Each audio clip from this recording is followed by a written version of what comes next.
I think it's fair to say that the watch industry is built on one very powerful idea. The more expensive the watch, the better it must be. And on the surface, that kind of makes sense. I mean, if you're spending thousands of dollars on a watch from a brand like Rolex or Omega, you would expect something truly exceptional. But what if I told you that this idea is actually one of the biggest lies in the entire watch industry? For decades, brands have carefully built this perception. Luxury equals quality. Higher price equals better craftsmanship, better materials, better performance. And to be fair, at the very high end, this can sometimes be true. But once you move into the say $300, $500, even $1,000, that relationship between price and quality starts to fall apart. To understand why, we need to take a step back, because watches didn't start as luxury items. They were tools, instruments people relied on every single day. But everything changed during the quartz crisis, when cheap, ultra-accurate quartz watches flooded the market. Suddenly, mechanical watches were no longer the most practical option. They were outdated. So the industry had to adapt, and the way it adapted was by turning watches into luxury products. Instead of competing on accuracy or affordability, brands started competing on image, heritage, storytelling, and exclusivity. A watch wasn't just something you wore anymore. It became something you aspired to own, and this is where things start to get interesting. Because once watches became luxury items, the pricing model changed completely. You're no longer just paying for the physical product on your wrist. You're paying for branding, marketing, history, distribution, and perception. Massive advertising campaigns, celebrity endorsements, boutique experiences, all of that is built into the price. And while there's absolutely nothing wrong with that, it does mean that price is no longer a direct reflection of quality. In fact, in many cases, the difference in production costs between a $500 watch and a $1,500 watch is not nearly as large as you might think. Now, at the same time, something else has been happening in the industry. A new wave of smaller companies has emerged, often referred to as These companies operate very differently from traditional watchmakers. They sell directly to consumers, they produce in smaller batches, and they focus heavily on value. Brands like Baltic or Traska have shown that it's possible to offer incredible quality without the massive markup. And what's interesting is that many of these watches use the same or very similar components to what you'd find in more expensive pieces. Stainless steel cases, sapphire crystals, reliable movements from companies like Miyota or Seiko, solid bracelets with modern features like on-fly, micro-dash, adjust dot. So when you put these watches side by side with something from a more traditional brand in the same price range, the differences become very noticeable. You might find that the micro-brand watch has better finishing, a more robust bracelet, or more practical features, all for the same price or even less. And that raises a very uncomfortable question for the industry. What exactly are you paying for when you choose the more expensive option? The answer, more often than not, comes down to brand value rather than tangible improvements in quality. That's not to say that luxury watches are a bad purchase. Far from it. There's something incredibly special about owning a watch from a historic brand. The design, the heritage, the emotional connection, these things matter. But it's important to understand that you're not just buying a tool anymore. You're buying into a story, into an identity. And once you recognize that, it becomes much easier to see through the illusion that price always equals quality.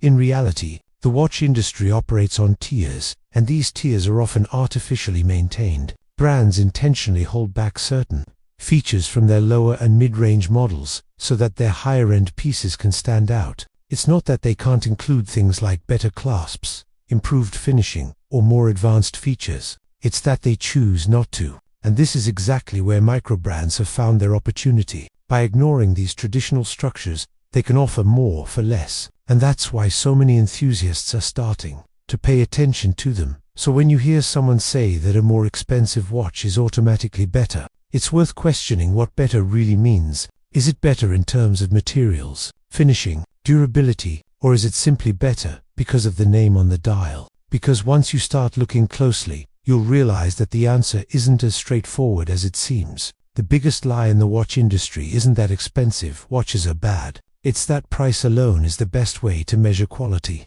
And once you understand that, you start to see the entire market in a very different way. What if I told you that one of the most important watches ever made isn't the most expensive, the most complicated, or even the most beautiful. What if I told you that it's a watch that quietly shaped the entire modern watch industry, and most people completely overlook it? When people think of iconic watches, they usually jump straight to things like the Rolex Submariner, the Omega Speed, or maybe the Audemars Piguet Royal Oak. These are watches that have status, history, and cultural weight. But there's another watch one that didn't rely on luxury marketing, celebrity endorsements, or exclusivity that arguably had an even bigger impact on how watches are made, sold, and worn today. That watch is the Seiko SKX. Now, to really understand why the SKX matters so much, we need to take a step back and look at where the watch industry was in the late 20th century. The Swiss dominated the high-end market, as they always had,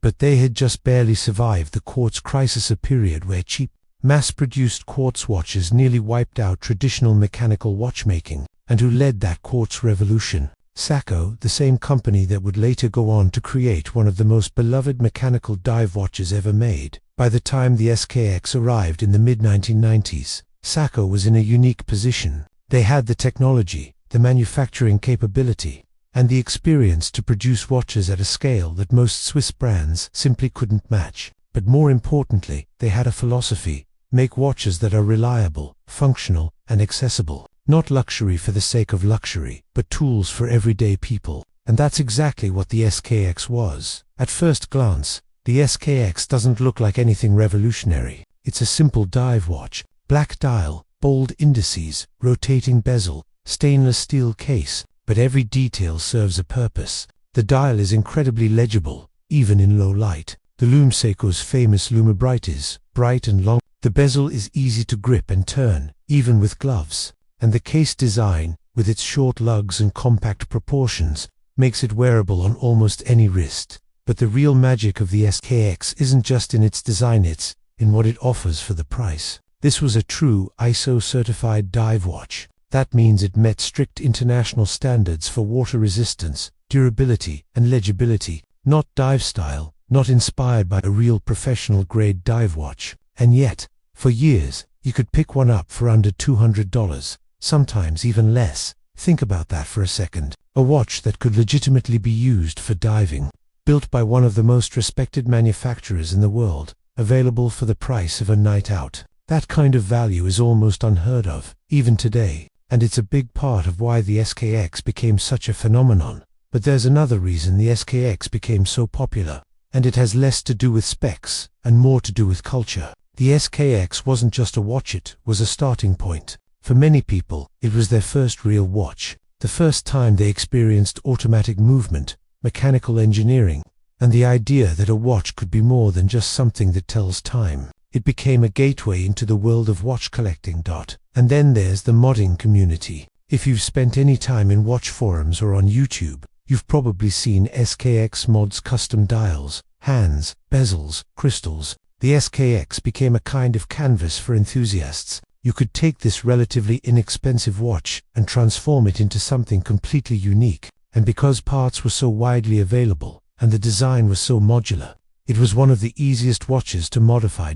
In many ways, the SKX did for watches what something like the Honda Civic did for cars. It wasn't just a product, it was a platform, a foundation that people could build on, experiment with, and make their own. And that kind of flexibility, combined with its affordability, made it incredibly appealing to a wide range of people. Now, of course, the SKX wasn't perfect. The movement, the 7S26, was reliable, but basic. No hacking, no hand. The crystal was hard Lex, not sapphire. The bracelet, well, it was very much a Seiko bracelet. Lightweight, a bit rattly, not exactly premium. But here's the thing, none of that really mattered, because the core of the watch, the case, the dial, the functionality, was so solid. And that's something that Seiko, at least at the time, really understood. You don't need to make everything perfect. You just need to get the important things right. The SKX wasn't trying to compete with luxury dive watches. It wasn't trying to be a Rolex Submariner.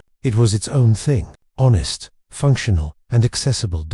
But then something interesting happened. Over time, the SKX started to gain a kind of cult status. People began to recognize just how good it was for the money. Prices started to creep up. Demand increased. And eventually, in 2019,